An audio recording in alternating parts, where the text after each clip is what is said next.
When the spawn meets world, spawn meets world. When the spawn meets world. What up, bros?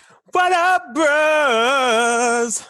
And welcome to a very, very special episode of From Meets World, because we are talking about the Hamilton podcast. Alexander Hamilton, the podcast. And we also have a guest with us today. Hello. It is my sister, if you guys remember from earlier, my sister Z. She is a teacher, and she just saw Hamilton for the first time. Is that correct? Yes. Well, Friday. Yeah. I've seen it at least 3 times since, but yes. Respect. So tell us what you knew about Hamilton. Like, what was your first experience like? Why'd you wait so long? Even though I told you to watch it, like, give us the rundown. Well, I actually have a question. Is this the Hamilton that everyone's like always trying to get tickets to, or is this just like Disney version? Does that make sense? Yeah, this is the same one that everyone was always trying to get tickets to. Yes, just the original cast, like the original cast that started it in New York. And if you listen to the soundtrack, if you stream the soundtrack, you're going to be listening to those same voices. Wow. Okay. So yeah, I've always like heard of it and wanted to go only because like it's clearly something. If Hamilton tickets are like hard to get, so I've always wanted to see it. I didn't know too much about it other than I know who Alexander Hamilton is, being a social studies teacher. So the first time I watched it, I mean, jaw drop. I don't want to say I don't want to go ahead, but the rewind part in general, like it just blew my mind that literally we watched them rewind everything, replay it back, and there was no cut and action. Like it was phenomenal. And then like the way it told history, but in a way that was entertaining and in a way that kind of was like you had no choice but to pay attention. Like you put the subtitles on just so you can make sure you have every word, but not because you couldn't understand them. It was just like you wanted more. Like you wanted, what more can I get out of this that they're already giving to me? Like it was amazing. Like you just wanted to feed off of it. That I'm telling you, I've told everyone that I've ever have seen High School Musical because I know you like musicals, and if you haven't, then look at this because you will now. Yeah, T, you want to go ahead and give us your first response? Yeah, I mean, first impressions of Hamilton probably for me go back to like 2008 when I saw a video of Lin-Manuel Miranda, the writer and star of the show, performing the opening number at the White House Poetry Jam that the Obamas hosted. And so at that point, he just had the Alexander Hamilton, the first song of the play, and it was just a piano and him doing it by himself. And from that moment on, I was like, wow, someone made history cool. Someone used rap and Broadway in a way that I've never seen them intertwined before. I mean, I was familiar with Lin's previous musical In the Heights, which is also a hip hop kind of musical. But not like this, not like where I'm seeing dialogue from like 4 different people and it all rhymes. And it's like almost like It's Tricky with Run DMC, how one rapper says one line and another rapper follows up with another. I had never seen that to drive a story forward like that. So I was just instantly captivated. And then obviously when that soundtrack came out, I just listened to it nonstop until I eventually saw the touring cast in San Francisco in 2017. Oh, you did get to see them in person. Yes. I got to see, it wasn't the original cast, but seeing it live just helped like fill in a lot of the gaps that the soundtrack wasn't able to pull. I mean, I don't know, Siege, if you listened to the soundtrack at all, but there was so much that I missed. I have Little details that made such a huge impact. The entire last number was lost on me until I saw it live. So I actually got introduced to Hamilton because of TC. TC sent me like a clip of Satisfied on YouTube, and it was a stolen piece, or like someone had snuck in and did a little recording of Satisfied when they weren't supposed to. And TC sent it to me early on, and I was blown away. Like Z said, I was like, are you kidding me? The moment we do Rewind, I knew nothing about the play other than this moment in time where I saw someone on stage reverse everything. And then also I got the emotion, I got the history, I got everything that I was supposed to get from this number alone. And I was like, I needed, as Z said, I needed more. Like I was immediately enthralled by this. And by that time, the soundtrack had been on Spotify. And I just like did a deep dive. I mean, like I read every article, I read every verse that was on Genius. And to learn, like, not only is it intelligent and it's fun and historic, but like the way that he writes and the layers that are in every single line is so amazing. And yeah, so when it was premiering on Disney, I was hype. And I think we all like we had like a countdown to it, and I was really happy to see it finally on stage. And I have to admit, I cried like several times. Sometimes because the emotion was conveying, but sometimes just because seeing what I was seeing, it just got me emotional. To see people of color represent the founding of our country, to make, I mean, Lin has a famous quote where he says, I wanted to make America then look like America now. And there's something about seeing a Black, Thomas Jefferson, a Black George Washington, something about that makes you feel like you had a part in building this nation too. And just, so there's just such an amazing, like you can't be what you can't see. And for a generation of kids, they're going to see as Thomas Jefferson and George Washington and Alexander. It's so impactful for this new generation to have art like that available to them that's so diverse. I have friends that were not like, where they had to the point where they're like Googling. I'm like, no, Aaron Burr is not Black, but I mean, but it's kind of like they wanted to dive into it. Clearly, if they didn't know like Aaron Burr or, Thomas Jefferson weren't, of color, then they clearly aren't into history like that. So just they must be confusing Thomas Jefferson with his children. Well, yeah, it was just the fact that this play made them want to dive in, made them want to look up things that they never really cared about before, because they already knew that, with this country, people of color probably weren't where they wanted to be. So just the fact that this made them want to know more, it kind of just shows you the impact that it has. I mean, I wanted to watch Hamilton in person.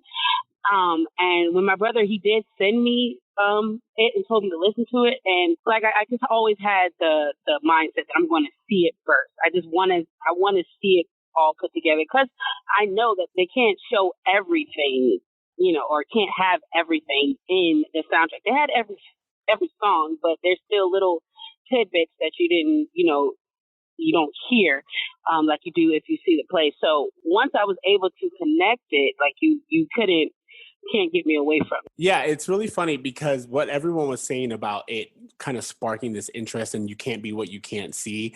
I saw right before this recording, I looked online because I was doing research for it, and Lin-Manuel retweeted this post of this little Asian girl looking at Philip Pousseau, and she goes, "Look, it's me." And this girl is like 2-3 years old.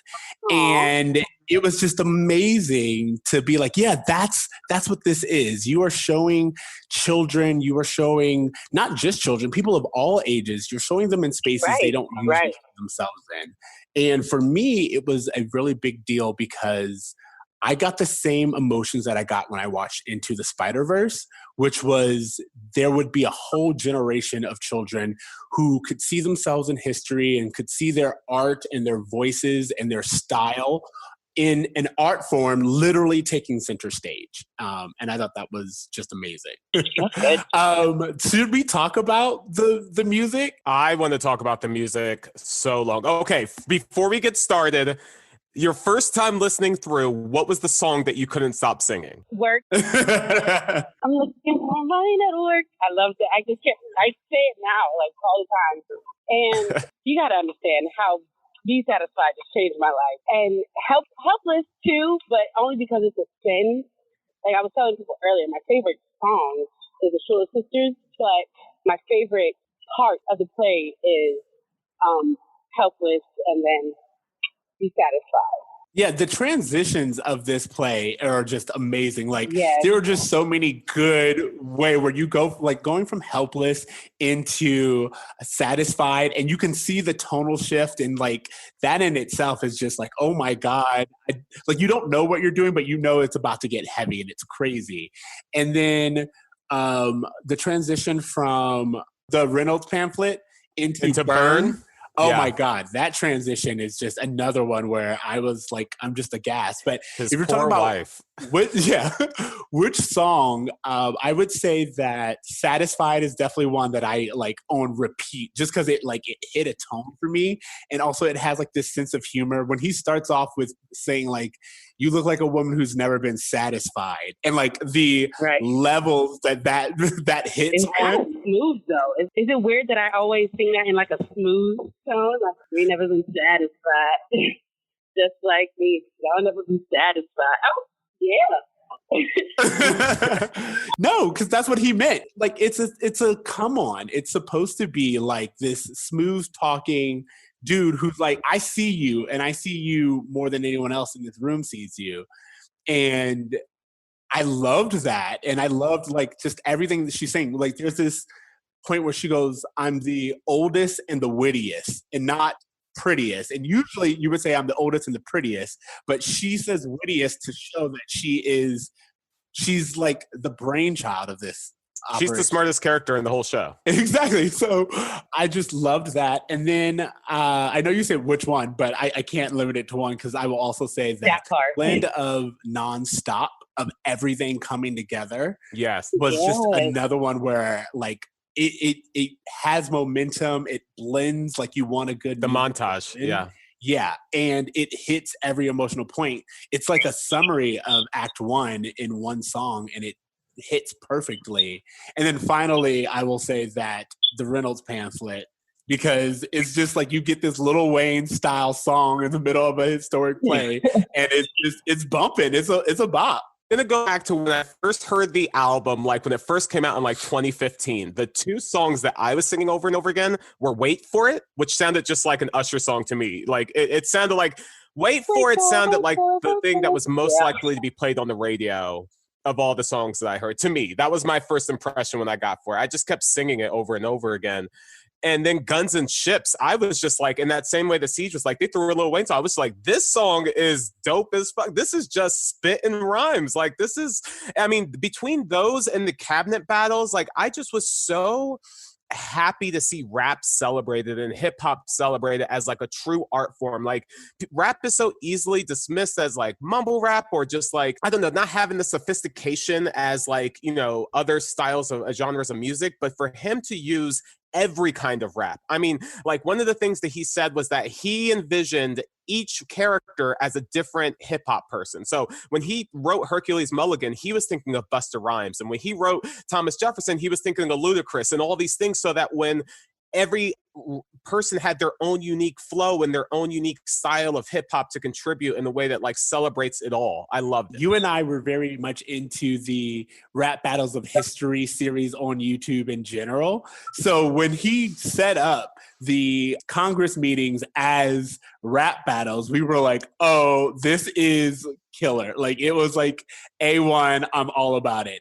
And then I looked up something and they were like, it's not just like a revolutionary story about, you know, the way he approaches it, but it's revolutionary in its delivery. Like at some point in times, I think they say the average song is like 120 words per minute or something like that.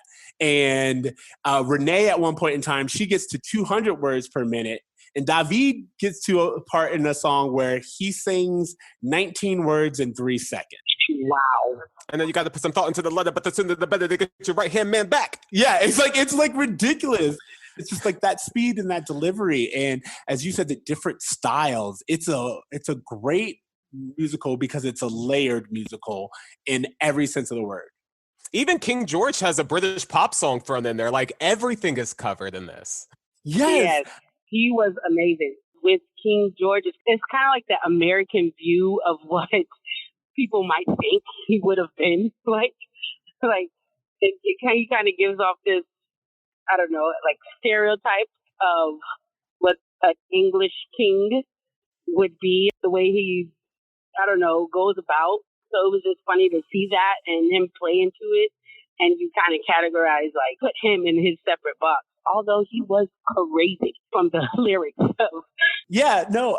What's funny about King George's songs is they have like a Beatle influence, and that's great because not only are they like, you know, British invasion, which again, history and it's everything that's there, but it's also like this very poppy sound that is supposed to be jarring compared to all of the rap that you're getting. So you get this old school mixed with, or kind of interrupting the new school, which is why I think it stands out perfectly.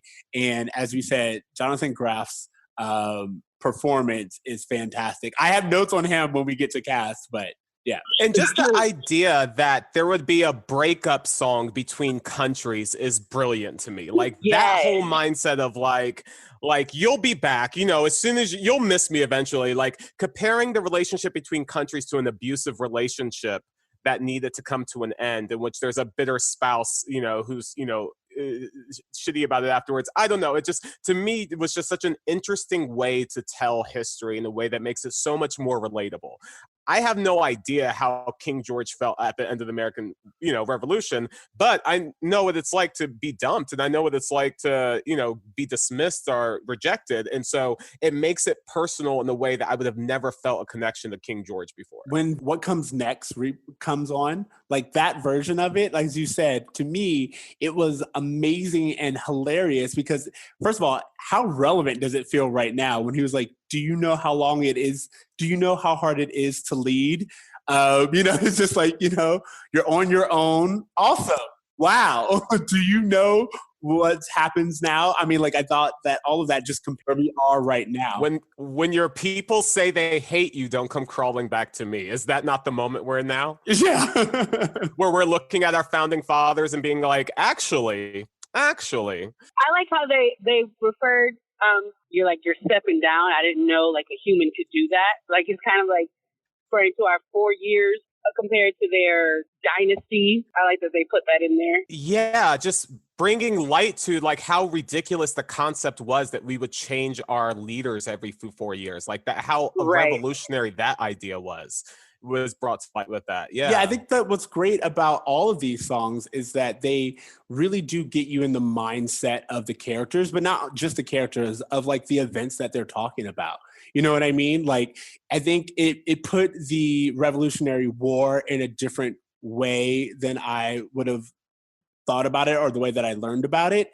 And also the idea that we later on betray France by not getting involved in their fight because we just don't want to be, you know, like it feels like a very true betrayal, and it puts America in a position that I don't think we really think about when we're just learning our history. I thought that was very important. Totally. Yeah. I want to bring attention to one line that I never paid attention to until there's a few things I will say, songs that mean more to me now because I was able to see it live and I was able to have the subtitles up.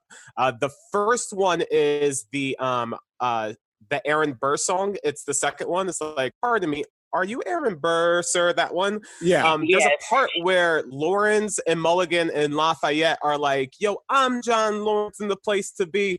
And there's the line he says is, 2 pints of Sam Adams, but I'm working on 3. These redcoats don't want it with me because I will pop, chicka pop these cops till I'm free. I was like, what? We're talking about shooting cops up now? It makes it relevant when you think about redcoats. If you think of them as the police of their time, then our nation started from a police revolt. Like, it's just so timely by hearing that line in a way I never heard it before. It makes it mean more. Or if you know what, it's another part. I don't have the lyrics and stuff in front of me, but I think it's in Aaron Burr where he's saying like, talk less, smile more. That part. Yes. But he was like, if you talk less, then you know people who talk too much usually end up like dead. And then Lawrence said something, and he was like, for example, and then you don't even know that is like a flash forward about. He's gonna die, you know? Yeah. Wow. I didn't think about that either. Yeah, I always love that transition of what he says is those who run their minds off wind up dead. And then Lawrence comes in, what time is it? Showtime. Yeah. And it's like, it's, to me, it's the difference between the students in class who are like, I'm going to be studious. I'm going to just keep my head in the book and not try to make anything. And then you get that kid who's always like bouncing on the cafeteria tables, who just like wants attention. You know what I mean? And he gets it. Yeah, and he gets in trouble. He does get caught.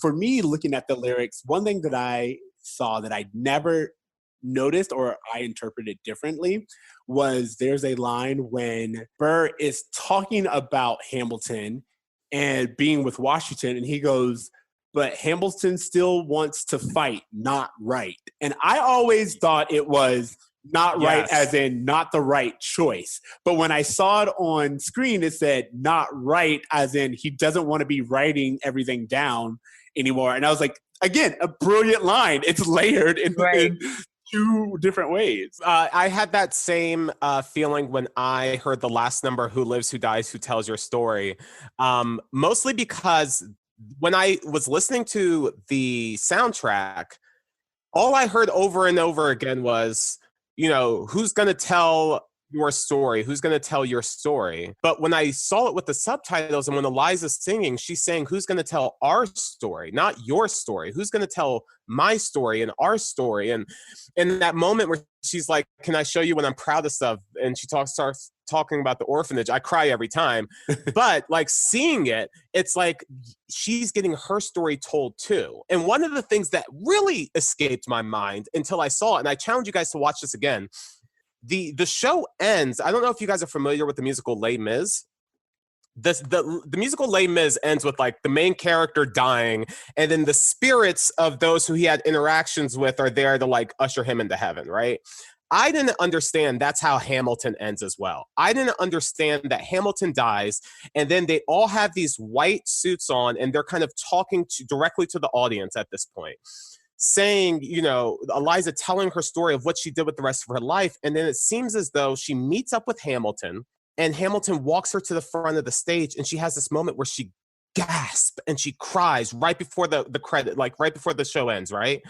And I was like, oh my goodness, like this whole song was about like what our legacies are going to be and who tells our story. And the end of the musical is Hamilton showing the spirit of Eliza, of his wife, the musical, like showing that like, hey, decades later, someone's going to be telling our story through this musical. And her reaction was her seeing the crowd there to hear their story. Like I lost it when I put that together. Well, you just made me lose it because you just put that together for me.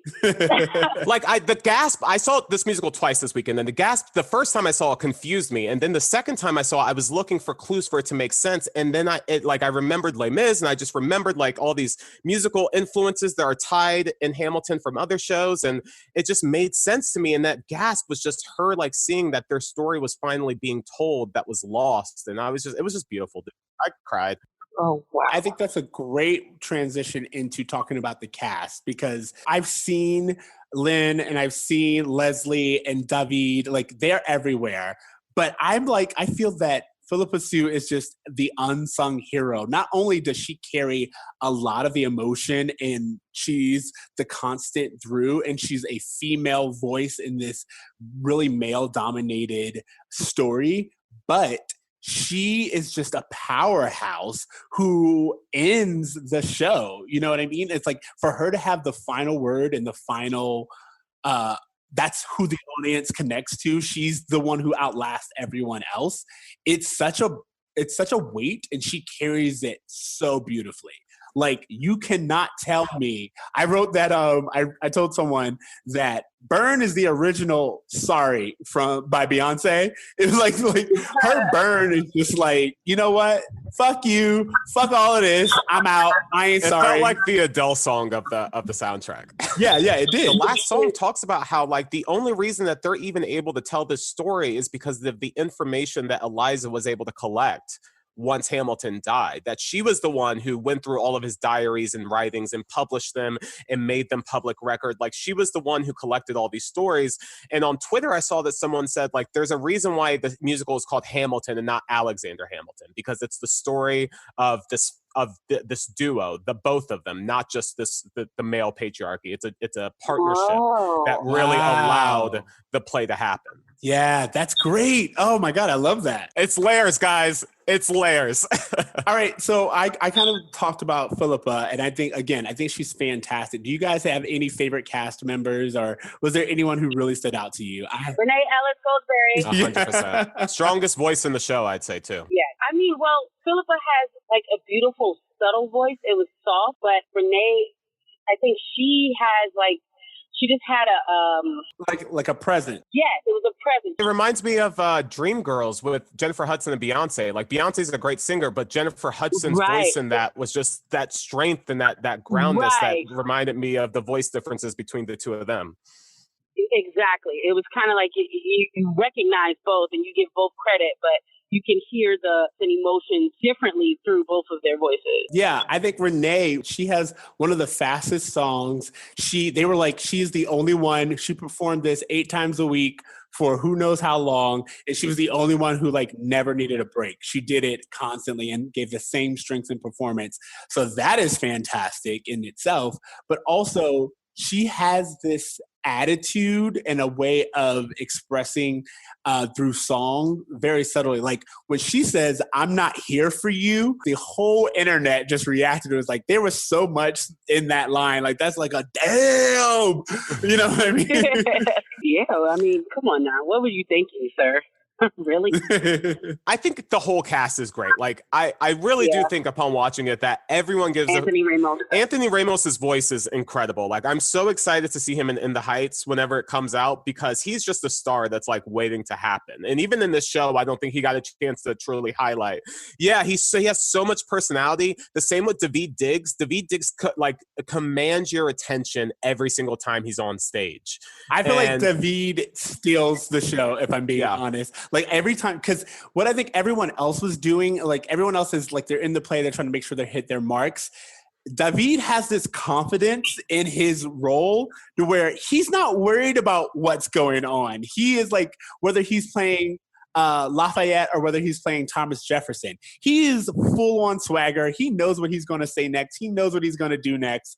And he's just, because of that, he's able to be free in his movements and really have fun with it in a way that it was kind of like he was responding, like it was just him talking to someone. It was very natural and just like familiar. Yeah, familiar. Like he felt like a character from like one of the hip hop movies we grew up with. You know, like it felt like that intimidation that you would see on like the basketball court. Yeah, something like that. Like it felt more street. What'd you say, CJ? I said David Ruffin. He got that David Ruffin energy. Yes. Oh, yeah. Ain't nobody coming to see you, Otis?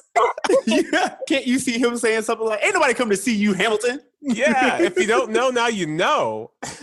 I also want to give a shout out to Chris Jackson, because this is a performance that I think is better in the movie than on the cast album. His performance of the Teach Me How to Say Goodbye. Yeah, his live performances, like I've seen him do that live a few times and they're always superior every single time. I said that I was like, wow, that was, I mean, I know this is Broadway, but his felt real like opera. Like it was real strong and from the gut. The thing about George Washington's character is his character is always on beat, whereas like everyone else is kind of like, you know, has this high energy and all this other stuff.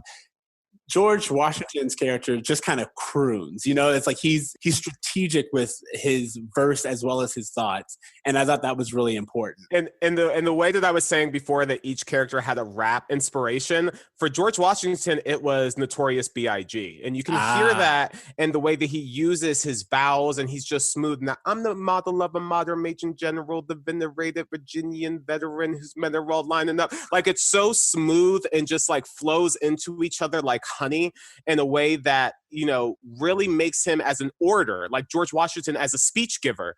You can understand the power of how George Washington gives a speech by the way that Chris Jackson commands the attention, either through his rapping or his phenomenal singing in the movie. Yeah, I will say that that's such a great way. Even the way you said it, having you say it made me think of Big Papa. Like, you know, like that's just like kind of the flow that it had. I thought that was really great. Yo, one song that I wanted to give props to that I don't feel like gets enough credit is "The Farmer Refuted." That's such a dope song.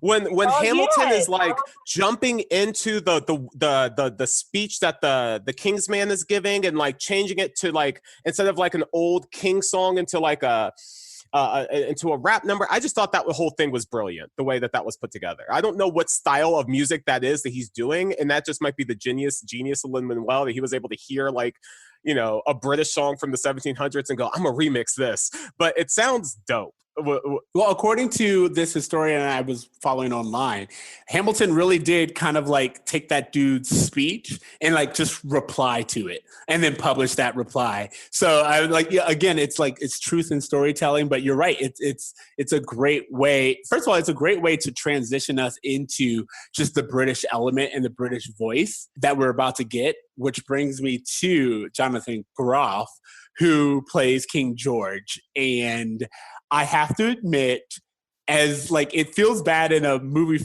filled with people of color to be like, I really stand the one white man in this performance, but he just kills it. He does a really great job in his subtlety. And something that I found out that I thought was amazing was that his entrance when he walks in kind of slowly and like one foot in front of the other, it was done because the crown is very heavy and he needed to make sure it kept balance. It just created this presence when he walked in, and Beyonce herself, when she saw it, went up to Jonathan Groff and was like, I'm gonna steal your walk. That's a boss ass entrance. And I was like, can you imagine Beyonce being like, yo, I like the way you walk. I'm gonna use that.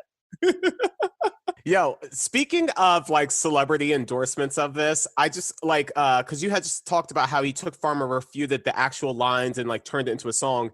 He did the same thing with George Washington's speech during One Last Time, and it moved Barack Obama when he saw it so much that he actually recorded another version where he is the one instead of Alexander Hamilton who's reading the speech, and then Chris Jackson begins to sing it. So there's an Obama remix of that song out there because he was just such a fan of the production. He went to see it twice. He had them come to the White House.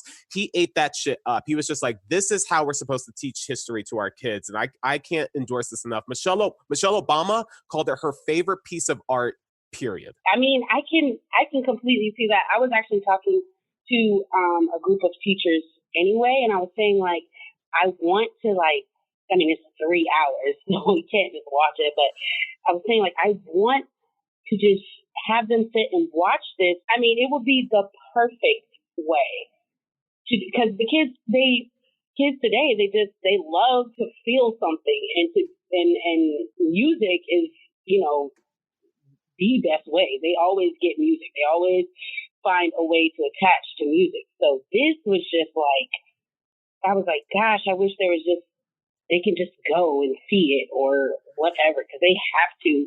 I mean, don't get me wrong. I will be playing clips, but it was just like, yeah, I have to. There's no way I can live. I have to imagine there's going to be a school edit version that's going to come out, because the entire time I was watching it, I was like, yeah, I was watching it and I was like, oh, I can just imagine those days where my history teacher comes in just not wanting, like feeling it and just being like, hey guys, I'm gonna hand out a worksheet. We're going to watch Hamilton, fill in the blanks. 1783 equals what? Like, you know, just those kind of assignments that tie to this. Because, you know, we did Romeo and Juliet to death. We did like the the Crucible to death. Like I hope that Hamilton gets adapted into our education system. It's so much more valuable than some of the other things that we're being forced to cover over and over again. It is, but I feel like with this, like there was a certain, you'll be back. Everything the King kind of was saying is what I was going to play to the kids, because the American Revolution is talked about in 4th grade, but of course talked again in 5th, like a summary. And this is just a perfect transition in a way for them to see like where we left off after the American Revolution. So that's what 5th grade goes into. And I just felt like having just the King's point is kind of like what I do with Pocahontas and Savages, the song Savages, to give them an idea of what the other one thought of the other. So I'm excited about using it. I was saying earlier that I feel that, especially like with the rise in the attention of Juneteenth and that clip from Blackish that uses kind of like a Schoolhouse Rock approach to it, I agree with you, where music has always been a way to really connect and stick in people's mind and illustrate big ideas in catchy, memorable ways. And so not only do I hope we get like a revised version of Schoolhouse Rock that covers all of these forgotten pieces of A Lin-Manuel remake of Schoolhouse Rock, I'm here for it, bro. I would love it. But like that, but also I think the idea of teaching through music, the idea that the lyric, immigrants, we get the job done. Do you know how important that is for so many people of color? Like, it's not just Black people, it's people of color of all areas that are part of the American story. So much of America is whitewashed and we overlook the contributions. But the fact that this entire musical is about an immigrant who came to America and was able to make an impact, and his friends who were also minority members coming in and being able to really change history, I think is drastically important. Right. And not even, not even, but gendered too. I'm going to compel him to include women in the sequel work. Yeah, exactly. And I love, that was another thing for me that was so powerful, the inclusion of women in this story and the fact that they're not sidelined. Like I said, by having Eliza in the show, these aren't characters who are sidelined. These aren't characters who are perfect. They have thoughts, feelings, emotions. They're complicated. They have a sisterly bond that's a positive sisterly bond. And all of these characters feel really fleshed out. I want to quickly throw in, because you said like seeing like people of color, just like women showing love for each other. If you guys see there's a documentary attached to the musical on Disney Plus. Leslie Odom Jr. said that when he saw the show, before he was even in it, he saw A Story of Tonight and saw 4 brown people singing about love and friendship. And he said, I need to be a part of this in any way possible. Just from seeing that alone. Wow. Absolutely agree. And I think that that's pretty much it. All right. So we need to wrap it up. This has been fantastic. I love it. But do you guys have anything else to say about the cast or any fun facts about the play itself? I love you, Amos. I love you, Renee.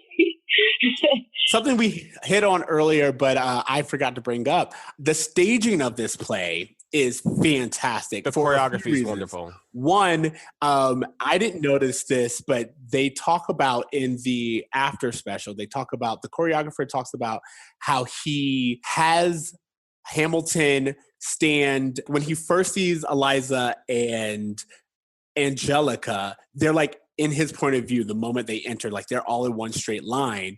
And in Helpless, he sees Eliza first and then there's Angelica. But when they do the rewind, he's directly looking at Angelica and you can see it from a different point of view. And I thought that was amazing.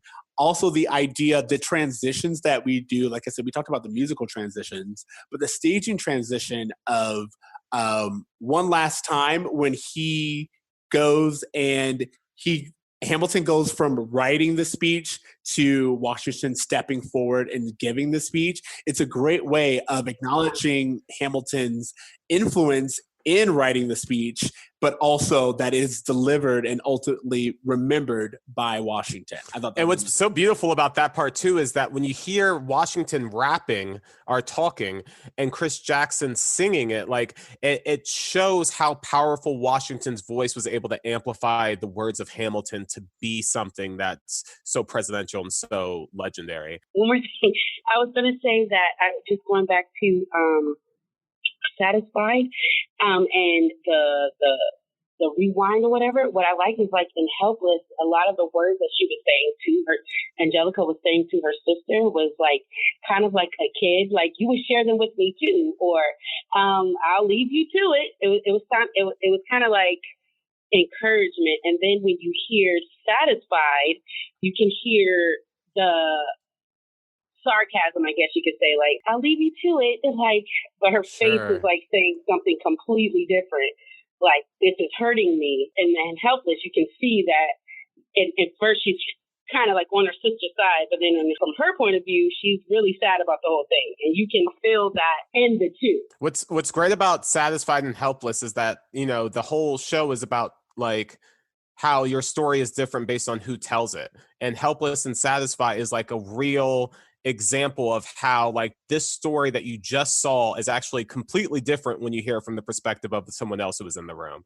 And that's what the whole Right. musical is about. In the same room. Yeah. Just a few little things that I wanted to bring up since we were talking about Satisfied and Helpless. It reminded me of the staging, going back to that, where in Nonstop, there's this moment where Angelica's leaving, and because of the rotating floor, Angelica leaves his sight and they kind of pull Eliza into it. And that's just a great imagery right there. This idea that he's connecting with Angelica, but because she's leaving, he has no choice but to listen to his wife at that point in time. It's great. The rotating stage is so dope. When they shot Philip and he does that, like, it's like a shot and he like goes sideways and slowly moves in slow motion. Like they make him die in slow motion in a live play. And I didn't understand how they were able to do that until you understand like this rotating stage and everything that they're able to do for it. Hurricane is another example of like, he's like, in the eye of a hurricane, there is quiet. And the entire stage is moving in slow motion around him. It's so cool.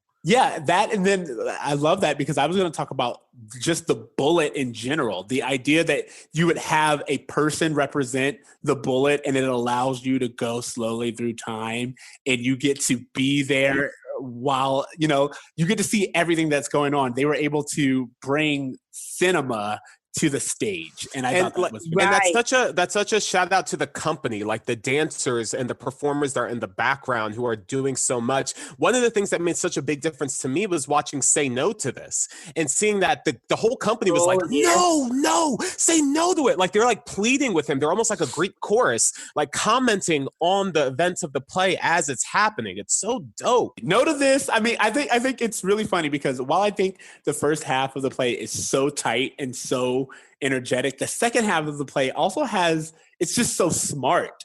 You know, like it's like the second half of the play has like these moments where Say No to This is just like a good old school R&B type. He said he wanted to make that sound like a Ja Rule and Ashanti song. That's exactly what like you get from it. Like, and then like I said, going from that into the Reynolds pamphlet, like that just like boom, boom, boom, you know, like just hitting it. That is it's like a diss track made by a person who did it to themselves. You know, like, you ever seen somebody ruin their own life? The auto-tune. Love it. Yeah. Okay. One last thing I just want to say. This is just a tip. You said like to throw out anything fun or interesting. The actor who plays Lawrence and Philip Schuyler, and the actress who plays Peggy and Maria Reynolds, they met and fell in love and got married. Aww. Yes, he was on stage. I did read that because I'm already into him.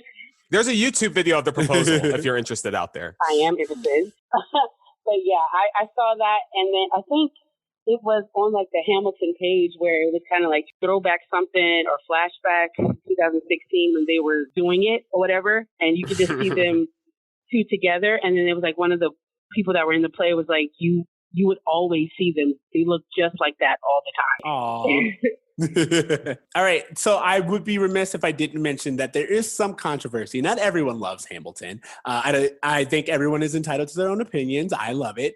But if you want, just to kind of bring up the other side, there are people who don't feel like a white passing Latinx person should write this story. There are people who disagreed with the kind of glossing over of slavery or the plight of colored people during this time, or the fact that it kind of paints Hamilton as an abolitionist, which he wasn't.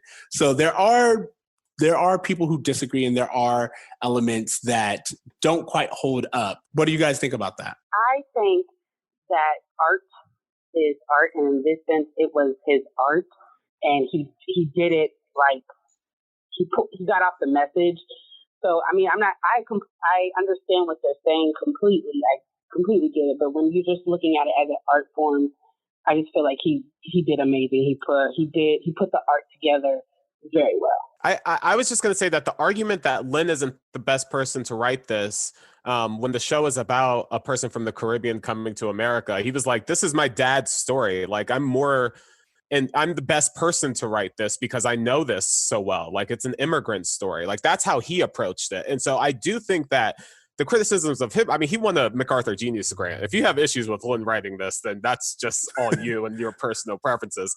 But the whole idea of like painting Alexander Hamilton as someone who was an abolitionist when he wasn't, I mean, they do make so many references to like, you know, Thomas Jefferson owning slaves. And, you know, even there's a part during Nonstop where John Lawrence says, Black and white soldiers wonder alike if this means freedom. And George Washington's line is not yet, because he's talking about the Black soldiers, that they're not going to get their freedom yet. So, I mean, it's referenced a few times, but I just don't think the play was also about that. And I think that had, you know, this been I mean, if you listen to the Hamilton mixtape, there's actually a third cabinet battle that got cut from the show, which was about them dealing with slavery and what they're going to do about it. And then basically them saying that, like, we don't have the answers to this. We're going to let a future generation figure it out. So it's one of those things that he did try to include more of. The accuracy of it, I can't speak of. But to Z's point, I mean, this is art that allows people to dive into the actual history if they're interested. So I think that's probably the best outcome we could have hoped for a show about history, right? Right. Yeah, I absolutely agree. Just some references I want to give the listeners if you guys get a chance.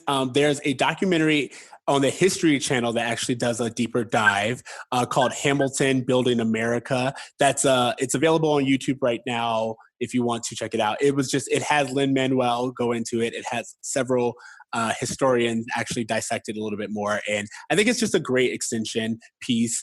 Also featured in that documentary, and someone who did a live watch of the Disney stream, is this woman named Joanne Freeman. She is a historian. Twitter is JBF1755. And she just goes throughout the entire play and kind of marks where they got things right or wrong and gives some historical context, which I think you guys would enjoy. And then finally, as I said earlier, if you have not done so, please do yourself a favor and look at the Genius page of Hamilton and just learn the layers upon layers of not only the history in each lyric, but the double meanings and the hip hop references, the theater reference. Like, there's so many Broadway references scattered throughout. There's so many references to U.S. history. You know, they taxed our tea, we got frisky. Imagine what's gonna happen when they try to tax our whiskey, referring to the whiskey rebellion of like 1782. Like, it's so fucking random, the shit that they're able to throw in there. But it all has purpose. And to your point, if you dive in, especially Genius is a great resource of pointing those things out. Yeah, one of the things that I loved was I mean, it's very clear when you listen to it, but in the Alexander Hamilton song, he says, another immigrant starting up from the bottom, which is a reference to Drake's Started from the Bottom, Now We're Here. And Drake is himself an immigrant who came to America and found success. So like, just the way of doing the layers upon layers in history, in music, and in art form is fantastic, and I hope everyone enjoys it. Yeah, guys, I know this is not our typical podcast. We usually cover Boy Meets World, but this was just such an important piece of art, and we always talk about, you know, what ages really well, and the fact that this is about the start of our country and where we are now, it just felt really appropriate. So I appreciate you guys letting us, you know, talk about something different that was really meaningful for us. And Z, I thank you for coming aboard as our guest and sharing your insight as a teacher. Thank you. You're welcome. It was my pleasure.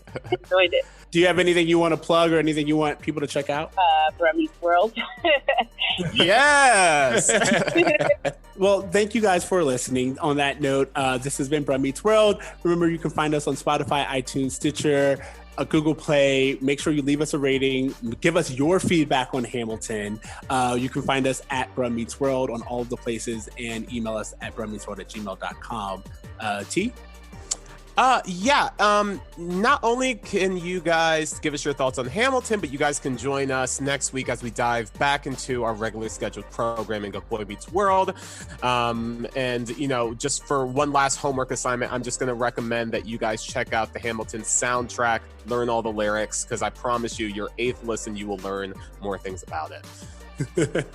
All right. Thank you, guys. Remember to dream, Try. and do good. Don't throw away your shot, guys. Do not throw away your shot. Later, bros. Later, bros.